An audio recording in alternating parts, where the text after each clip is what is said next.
বিহাৰ বিধানসভা নিৰ্বাচন 2025ৰ ফলাফল ঘোষণা হোৱাৰ লগে লগেই বিহাৰসহ সমগ্ৰ দেশতে আনন্দ উল্লাসৰ জোৱাৰ বয়।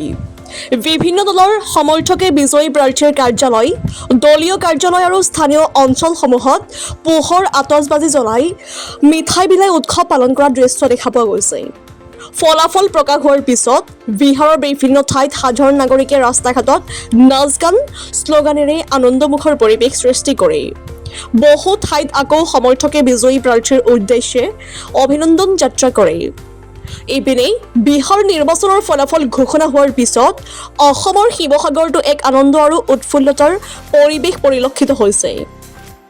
স্থানীয় বহু লোকে ফলাফলৰ প্ৰতি তীব্ৰ আগ্ৰহ প্ৰকাশ কৰি সামাজিক মাধ্যমত অভিনন্দন বাৰ্তা প্ৰকাশ কৰিছে। ৰাজনৈতিক মূল্যায়ন অনুযায়ী বিহাৰৰ এই নিৰ্বাচনী ফলাফল 2026 চনৰ অসম বিধানসভা নিৰ্বাচনৰ পৰা আৰম্ভ কৰি উত্তৰ পূৰ্বাঞ্চলৰ ৰাজনীতিতো সম্ভাৱ্য প্ৰভাৱ পেলাব পাৰে। তাক লৈ উৎসুকতা বৃদ্ধি পোৱা পৰিলক্ষিত হৈছে। শিৱসাগৰৰ পৰা ফৰিদ আলীৰ ৰিপৰ্ট, ডিজিটেল আছাম লাইভ। ভাৰতবৰ্ষৰ মাননীয় প্ৰধানমন্ত্ৰী নৰেন্দ্ৰ মোদী ডাঙৰীয়াৰ যি শক্তিশালী নেতৃত্ব, ভাৰতবৰ্ষক বিশ্বৰ দৰবাৰত এখন শক্তিশালী ৰাষ্ট্ৰ হিচাপে প্ৰতিপন্ন কৰাৰ যি শক্তিশালী তেখেতৰ ভূমিকা, নেতৃত্ব, তাক আকৌ এবাৰ বিহাৰৰ জনতাই প্ৰতিপন্ন কৰিলে। আজি ভাৰতীয় জনতাই মাননীয় নৰেন্দ্ৰ মোদী ডাঙৰীয়াৰ নেতৃত্বত যি দেশৰ উন্নয়ন, সেই উন্নয়নক তেওঁলোকে স্বীকৃতি প্ৰদান কৰিলে। পুনৰ আমি আশা কৰাতকৈ ভাল ফলাফল বিহাৰৰ জনতাৰ আশীৰ্বাদত লাভ কৰিবলৈ সক্ষম হ'লোঁ।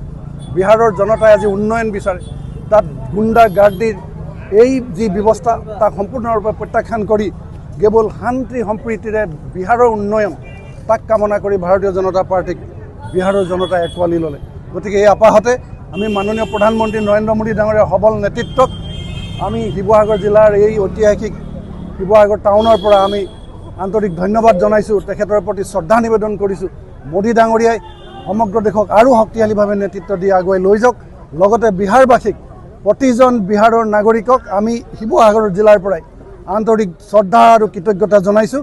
লগতে আগন্তুক দিনত যি NDA চৰকাৰ হ'ব তাৰো শুভকামনা আমি জ্ঞাপন কৰিছোঁ।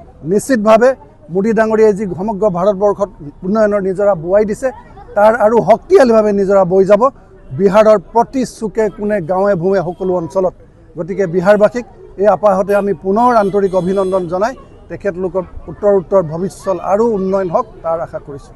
Thank U.